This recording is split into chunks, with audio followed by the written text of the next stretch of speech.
Hello everyone, welcome back to another YouTube video. Today I'm going to be recapping everything that we got this past weekend at San Diego Comic-Con from the Percy Jackson panel. This is Percy Jackson's second time at San Diego Comic-Con. Last year, SDCC happened during the actor strike though, so the kids were not able to go to the convention. However, this year they did get to go and it was pretty eventful. The cast and some of the crew took to the stage at San Diego Comic-Con this past weekend to discuss season 1 and also to talk about their heavily anticipated season 2. So let's recap the panel. I unfortunately was not there, so all of this information that I am about to recap for you I either got from Twitter, from articles of people who were covering the panel, or from videos on YouTube. So the panel started with a montage showcasing the success of season 1 of Percy Jackson, and when the whole montage ended, it concluded with a title card that says season 2 is coming. Jay Duplass, the actor who plays Hades in the show, was the host of the panel this weekend, and he was accompanied on stage by executive producers Dan Schatz and Jonathan E. Steinberg. Some of the cast also joined them on stage, including our trio, Walker, Leah, and Arian, and Virginia Cole, who plays Sally Jackson.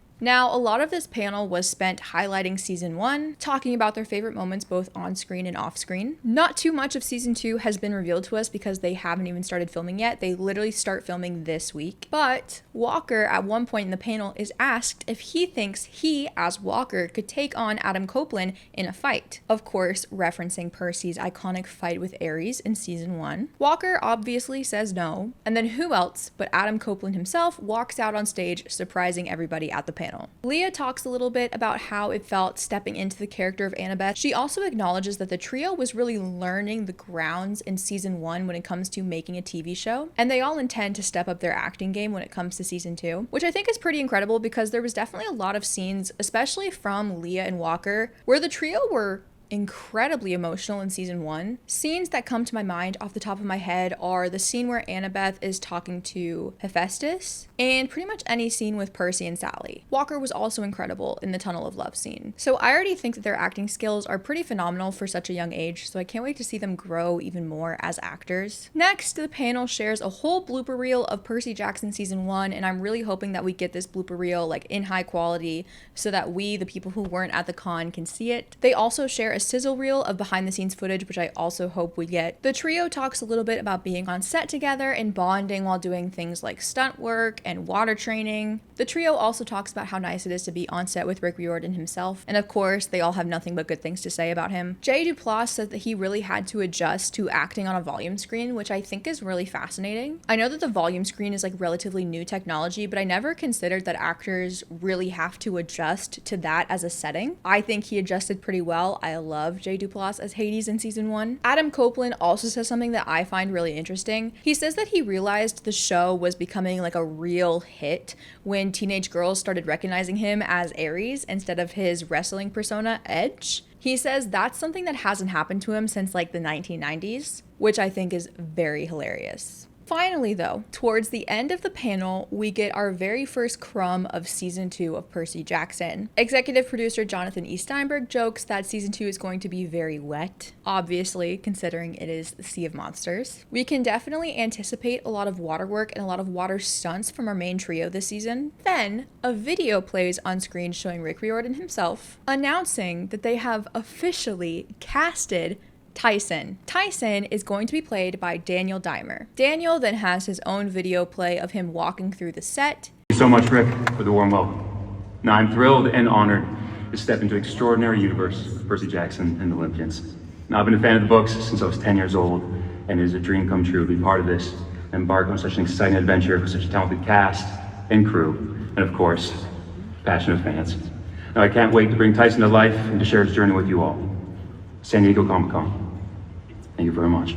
The trio praises Daniel as Tyson, saying they even discussed wanting him to play Tyson themselves. Arian points out that Daniel is 6'5", and Walker of course makes the joke that that's only a few inches taller than him. Leah says that's cap, but I'm actually not too sure. Every time I see a picture of Walker, it's like he's grown another 4 inches. Now, when this casting was announced, the fandom seemingly had mixed reactions to it, at least at first, especially when they found out that Daniel is 28 years old. Now, I have a couple of things I want to say about this. First of all, 28 does not mean that Daniel is decrepit and dying. As someone who is 24, 28 is not that bad. Plus, Daniel genuinely does not even look like he's 28, so I think it's going to be okay. Tyson is supposed to be incredibly tall and looks older than he actually is, so I think that this is really good casting. There's actually an edit circulating on Twitter of Daniel in one of his other projects, and this edit is literally giving like copy and paste Tyson energy. I personally am incredibly happy with this casting. I think that Daniel and Walker look incredibly related, especially in the picture that the official Instagram page posted. So I think they're gonna make great half brothers. And I do think that Daniel is going to fit into the cast beautifully. He's just another addition to the cast of somebody who's been a long-standing fan of the books. So I truly believe that Tyson is in great hands. I can't wait to see his chemistry with Walker. Apparently Daniel showed up to his chemistry read with like this Poseidon trident necklace that's almost identical to the one that Walker has, which is so cutie pie, and it's kind of meant to be. I also can't wait to see how Daniel and Leah portray the very complex relationship between Annabeth and Tyson. I think the only thing I'm concerned about is how they're going to do the VFX for the one singular like Cyclops eye, but honestly, I don't think anything can look worse than the movie.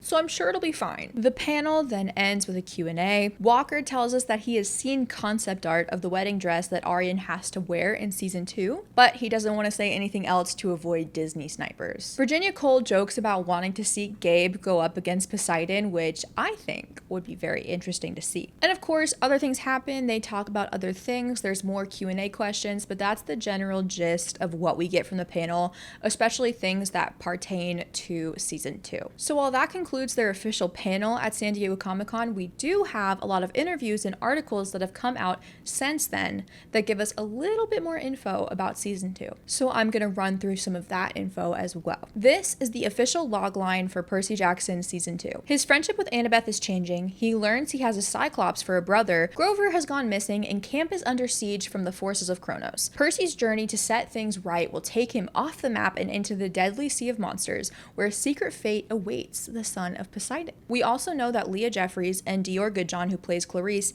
have been in hair tests to see what kind of hairstyle these two characters are going to have for season 2. And it's been confirmed that the beautiful hairstyle we see on Leah at San Diego Comic-Con is going to be one of the hairstyles that Annabeth is going to have in season 2. I love this hair on her. I think she looks stunning. I think it fits the vibes of Sea of Monsters perfectly, especially thinking about Cersei's Island. After their panel, IGN sat down with the cast and the producers and asked them a couple questions. When asked how closely season 2 is going to follow the Sea of Monsters book, Jonathan E. Steinberg responded saying, "The plan when we started all of this was to try and keep it 1-to-1. Each season will tell one story from the book, and so far they've successfully done that." Dan Schatz confirmed that Rick Riordan is still very heavily involved in the writer's room, which I think is phenomenal news to hear, especially when you compare it to shows like right now House of the Dragon is coming out, and I know George R.R. Martin has zero intention of showing up to the season 3 writer's room for House of the Dragon,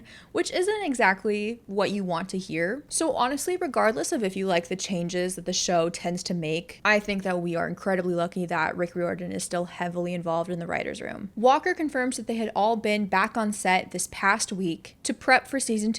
And he talks about how good it feels to be back and how he kind of feels like everything is falling into place like puzzle pieces. And that's just a beautiful thing to hear. Like, you love to hear that your actors are excited to be on set, everyone's excited to be there, and it all feels right when they're back. Arian confirms that they literally flew from Vancouver to San Diego for this Comic-Con. And then after the con, I'm assuming they flew right back. Walker talks about how the press tour for season 1 really brought him, Arian, and Leah closer together, and now he feels like they're all on the same wavelength, and they're very excited to see how their improved chemistry off-screen is going to translate on screen. Leah shares that she's most excited to film the stunt work for season 2, saying that each season gets more mature. This means obviously more mature dialogue, but also more mature stunts, which I think is very exciting. Becca Riordan on Threads shares that more mature doesn't mean like adult language or adult situations. It simply just means that the cast is a little bit older and the situations that the character find themselves in are a little bit more intense, both in terms of plot and backstory.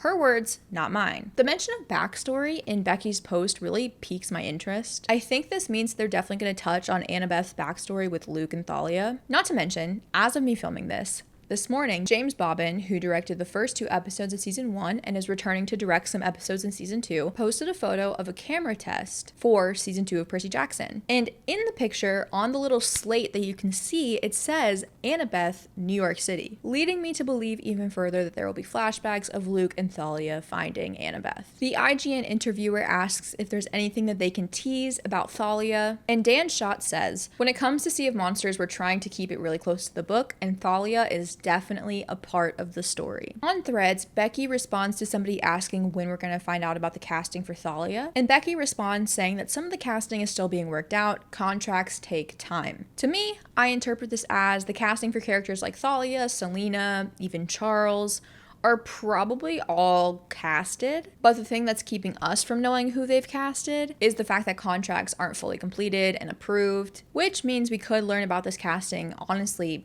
any day. Now, I know previously Becky has stated that Percy Jackson has no plans to be at D23 this year, which is literally next weekend. It's like August 9th through 11th or something. So whether Percy Jackson actually goes to D23 or not, I do think it's still very possible that we could get a casting announcement during that weekend, depending on whose contracts get figured out by then. Fingers crossed, I'm a very optimistic woman. Next, MTV sat down with the trio and talked about what kind of prep they've been having to do for season 2. Once again, Leah confirms that they're doing a lot of stunt work this season, definitely more stunts than last season. And she also confirms that this week they're starting water training. So by the time of me filming this, they've probably already done a lot of water training in the past couple days. Which, as a fan of the siren scene, this is very exciting news. Walker shares with us that there are even bigger sets for season 2. Percy Jackson is confirmed to be on a new and bigger soundstage for season 2, which is huge in terms of practical sets being able to be built. Arian confirms that they're going to be doing a lot more practical filming this season as well. Basically, everything is bigger this season, which is very exciting.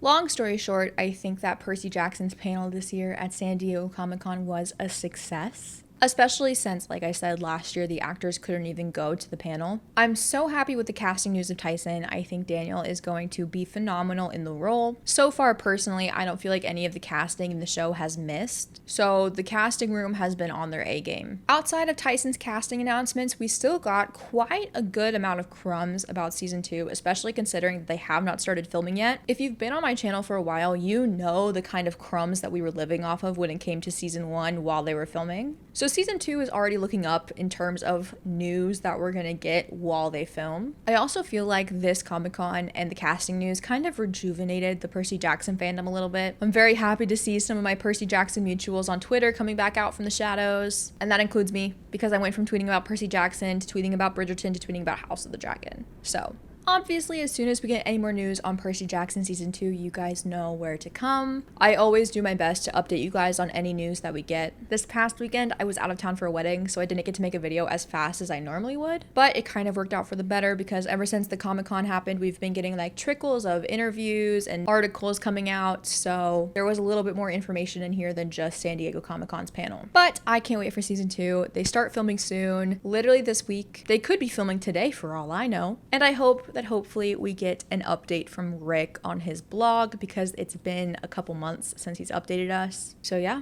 that pretty much does it for this video. Make sure you follow me on all my other social medias so you don't miss when I post about anything else over there. Check out my podcast that I have with my boyfriend. I shout this out at the end of every video that I have, but we actually finally posted a new episode ever since moving in and having a very busy month of July. We finally have a new episode posted. We touch on a lot of other San Diego Comic-Con stuff if you're into Marvel. We talk about that, so go check that out. And also make sure you check out my Patreon where you can watch the entire Percy Jackson show with me. Pretty soon, I'm going to be watching the movies on my Patreon. Not looking forward to that. But that pretty much does it for this video. Thank you guys so much for watching, and I will see you all next time.